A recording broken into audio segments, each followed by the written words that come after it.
The ground proximity warning begins to sound. We're sinking. We're going down, guys. All right, all right.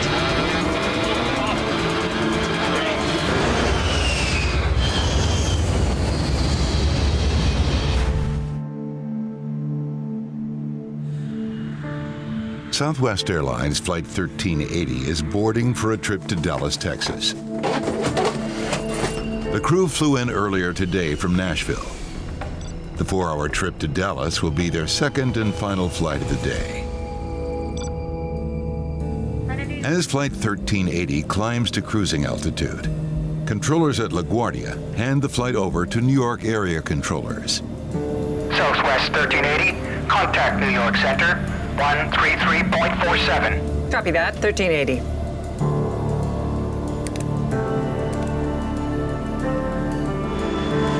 "20 minutes after takeoff, Thank you.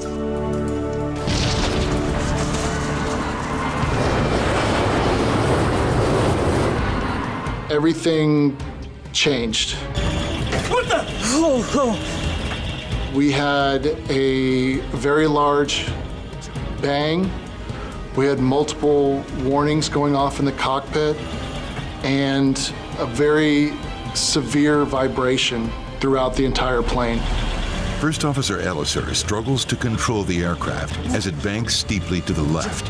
I immediately grabbed the yoke to stop the roll. You still got it! I was not able to see any of the engine instruments because the vibration was so severe. It was just a blur of colors. And so I can't see anything. Still got it. Luckily, it was a clear day, a very clear horizon, and I was able to roll out of the bank and recover the airplane. First Officer Ellisor reduces engine power and begins a steep descent. Flight 1380 is 10 minutes away from Philadelphia International Airport and closing fast. At an altitude of just 1,000 feet and 3 miles from Philadelphia International Airport, the pilots prepare for an emergency landing. Southwest 1380, runway 27 left, cleared to land. 27 left, cleared to land, Southwest 1380. It's seconds before touchdown. Flight 1380 is flying towards the runway at breakneck speed. Speed brake. Armed with a green light. The pilots are unsure of the damage to the plane. They're making a high-speed approach with a reverse thrust from only one engine to slow them down. They might not have enough runway to stop safely. 50 feet. 30 feet. Captain Schultz is a veteran Navy pilot. She's landed F-18 Hornets in war zones. But this is a landing unlike any other.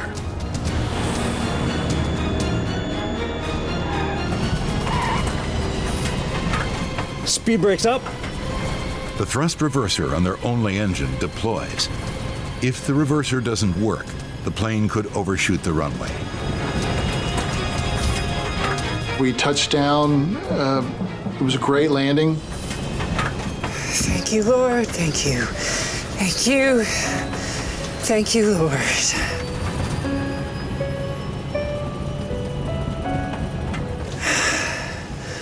Just gonna pull her around here to the fire trucks. Flight 1380 rolls to a stop.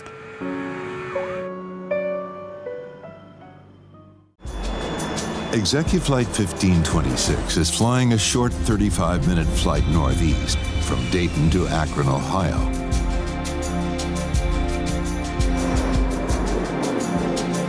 Zipline 1526, descend to 13,000. Zipline is Executive Flight's call sign. Descending to 13,000 feet. Thank you, Zipline 1526. I'm gonna check the weather. Automated weather observation. Wind 290 at 07. Overcast 1,800. Temperature 090 Celsius. All right. We have overcast weather. The crew prepares for possible bad weather in Akron. Okay, let's see. Akron, right. Heading? 249. Flight 1526 continues its descent. Akron visibility 1.5 mist. Sky condition overcast 600 broken. The crew learns the weather in Akron is getting worse. Temperature 1 Celsius. They need to know if it's still possible to land there. 1.5 mile visibility. What visibility does this approach want? 1.25 miles. All right, so we have visibility. 6 minutes from Akron, the crew has a new distraction. A flight instructor is teaching a student pilot how to land in bad weather on the same runway assigned to Flight 1526. Flight 1526 is now 4 miles from the runway as it starts its final approach. Can you check if I've got everything? Ignition. Everything is all set. Stand by. 2.5 miles from the airport, the pilots are still searching for the runway.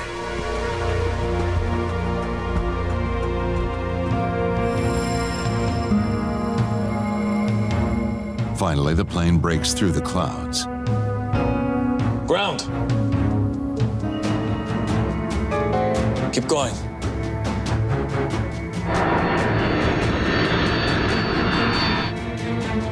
Okay, level out now. I got it. Pull up. No! Executive Flight 1526 has crashed into a 2-story residential building. Everyone on board is dead. Incredibly, none of the residents were home during the crash. The NTSB must now determine what caused this fatal accident. Parking brake. Set. Detroit Metropolitan Airport. The crew of Northwest Airlines Flight 299 prepares to depart for Memphis. Man, I don't think I've ever seen fog this bad. In the tower, controllers are dealing with fog that's blanketed the entire airport. The ground controller clears Flight 299 to taxi to the active runway 3 center. It will follow a series of taxiways known as Oscar, Foxtrot, and X-Ray that will take it to the runway's threshold. Northwest 299, what's your position now? Okay, we just turned down onto X-Ray 299. Roger, switch to tower control 118.4. Roger. As Flight 299 nears the runway threshold, control of the plane passes from the ground controller to the tower controller. The 727 is now at the runway threshold preparing for takeoff. Northwest 299, Metro Tower. Runway 3 center, clear for takeoff. Roger. Flight 299 is cleared for takeoff.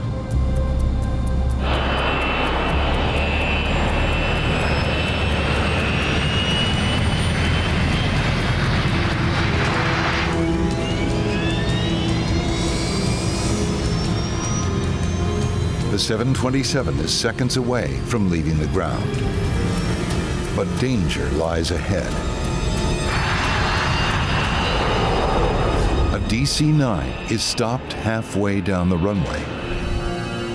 In the cockpit, Captain Bill Lovelace and First Officer Jim Schifferns are lost in the fog. This is a runway. Yeah.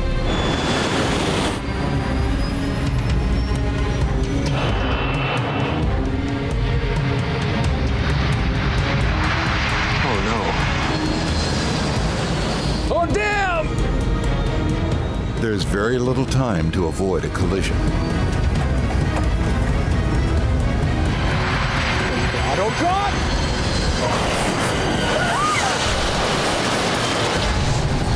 Inside the DC-9, it's chaos. Firefighters and emergency response teams race to the scene. 8 passengers are killed, making it the deadliest incident of its kind on U.S. soil in almost 2 decades. Reno, Nevada, desert town and the state's original gaming capital. Today, Reno is hosting a very different kind of high-stakes game. A gamble in the sky known as the National Championship Air Races.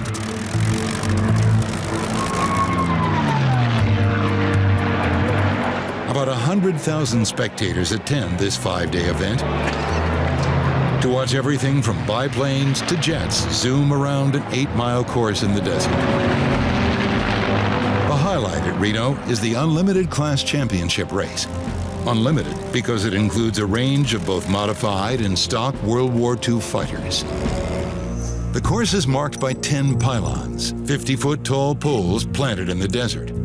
The finish line is right in front of the grandstand. Hey, how you doing? Good. Ooh, hand me that ratchet, will you? At 74, race pilot Jimmy Leeward is a legend in Reno. He's raced here for 30 years.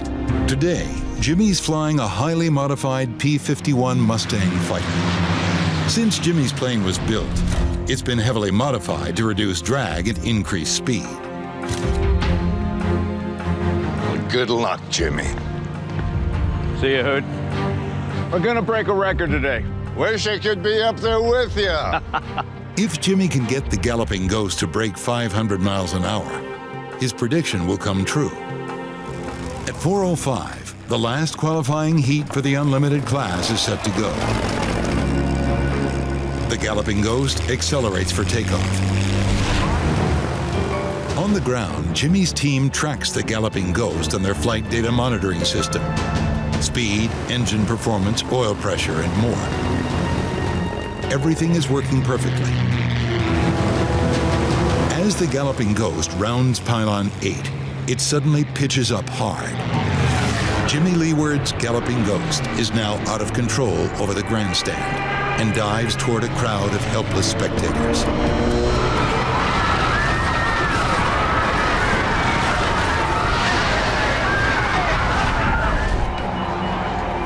In just 9 seconds, this race has turned into a nightmare. It's the worst disaster in the history of the Reno Air Races. The worst year that we had had previously was 2007, where 3 pilots died. But never before had we injured a spectator.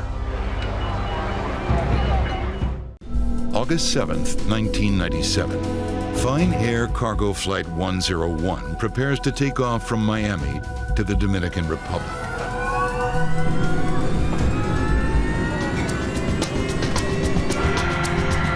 At 12:30 p.m., when Flight 101 taxis to its runway,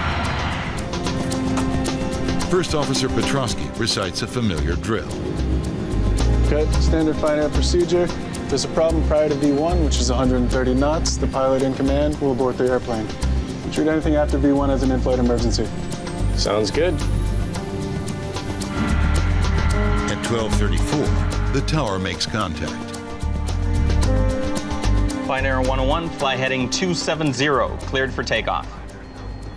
Clear takeoff 27 right. Fine Air 101 heavy. Okay, 4 spooled and stable. Max power. Okay, coming up on 60 knots, power set.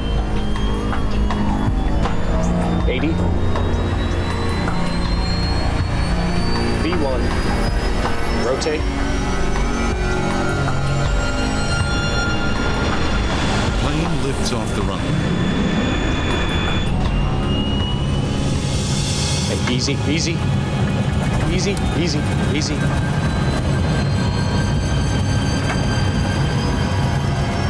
You're up.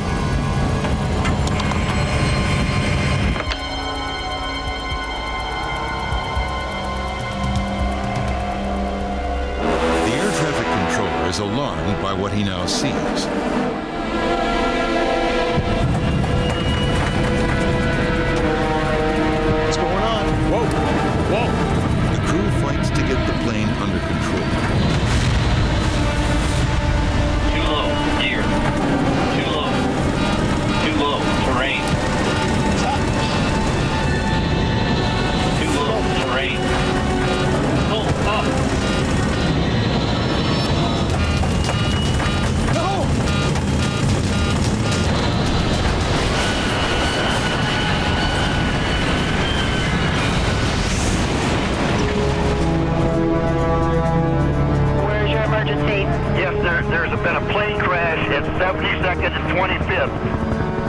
It's the unthinkable, a plane crash in the heart of Miami.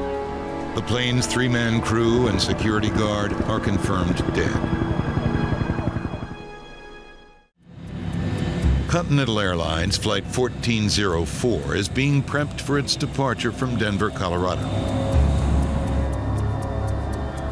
Captain David Butler and First Officer Chad Levang will pilot the flight to Houston. The plane is a Boeing 737, a short to medium-range twin-engine jet that has become the best-selling commercial jetliner in history. Continental 1404, Denver Tower, runway 34 right, position and hold. Position and hold 34 right, Continental 1404. Runway 34 right is one of 6 runways at Denver International. Continental 1404, wind 270 at 27. Turn right, heading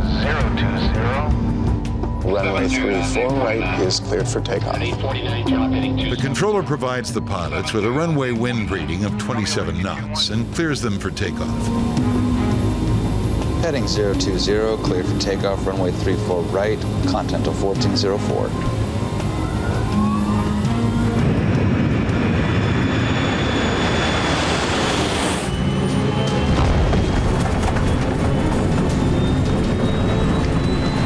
Suddenly, the plane veers hard to the left.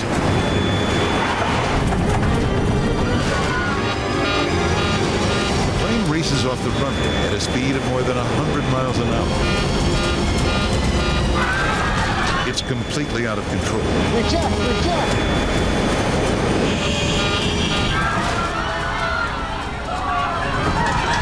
The plane hits a steep ridge, sending it airborne.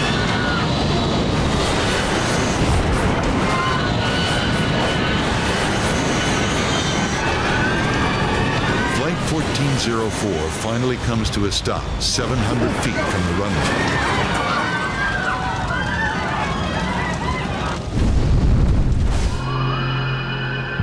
All 110 passengers and 5 flight crew narrowly escaped death. The captain is seriously injured. The first officer's injuries are minor. The question now is, how could this have happened in the first place? United Express Flight 6291. This is the first fatal accident involving the Jetstream 4100. For the safety of all the passengers using this plane, it's critical to figure out what happened. By morning, investigators from the National Transportation Safety Board, including lead investigator Al Dickinson, are on the scene. Okay, let's make sure we got all 4 corners. They first need to find out if the entire plane is at the crash site. If any major parts are missing, it could mean the aircraft was breaking apart before it hit the ground.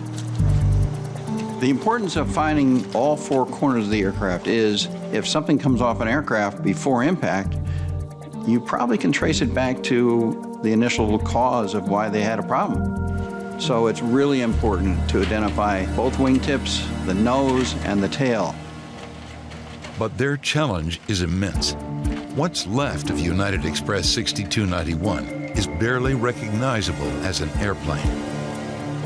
The fire was very intense, and it made it hard just to try to identify the different pieces of the aircraft. You see stuff and you wonder, what is it?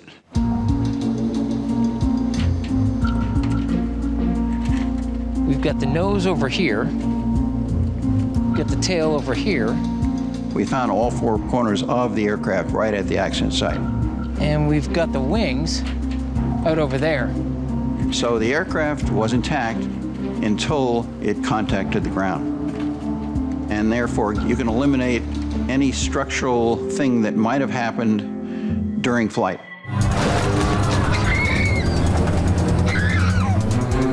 The plane did not start coming apart in midair.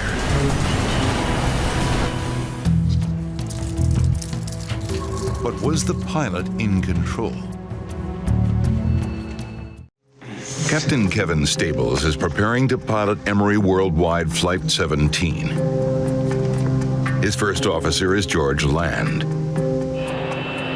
They're hauling freight across the country aboard a 30-year-old DC-8 cargo plane.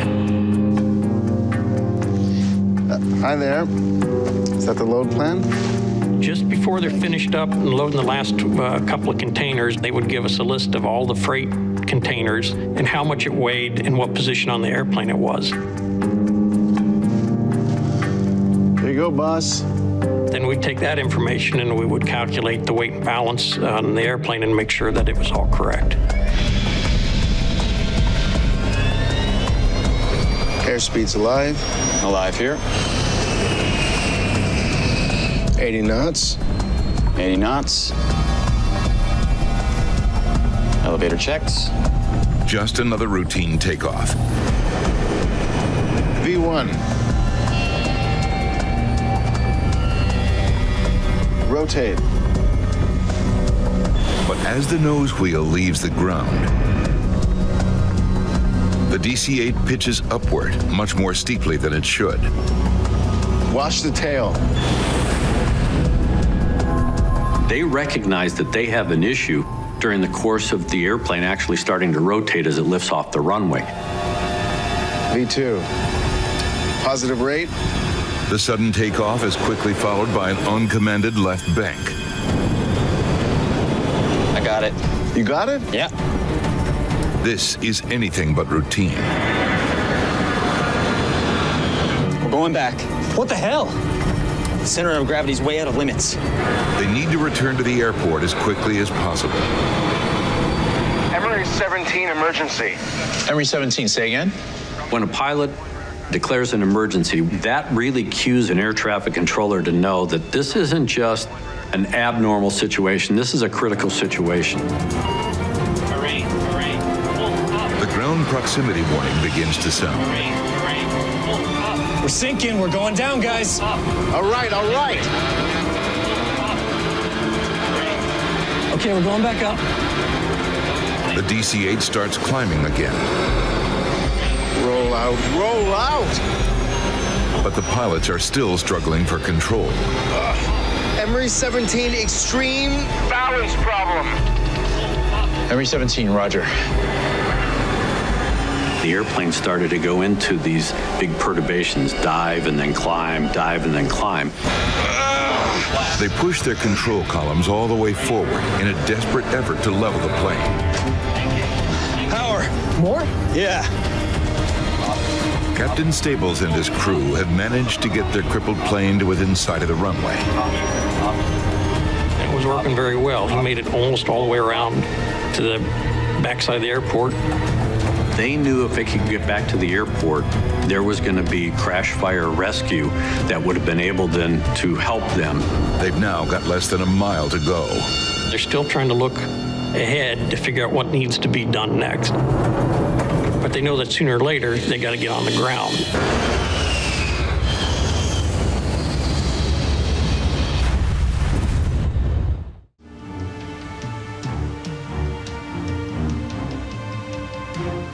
Air crash investigators in Dallas are trying to figure out why Delta Airlines Flight 1141 crashed on takeoff.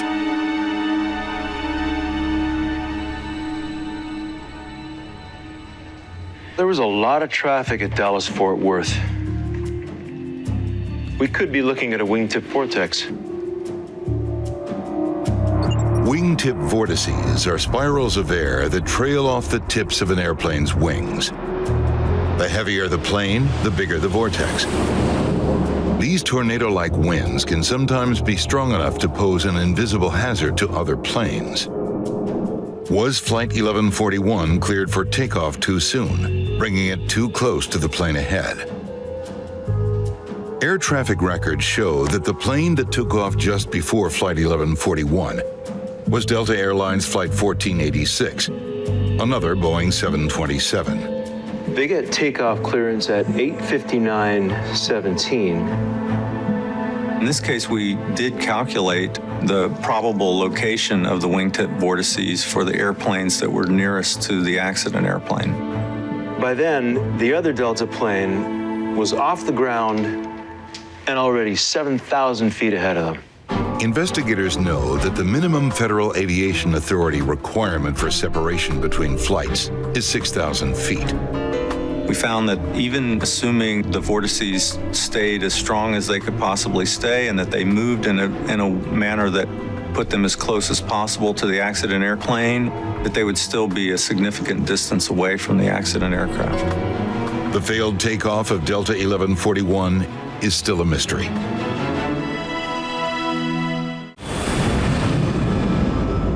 At 8:19 p.m., TWA Flight 800 is airborne.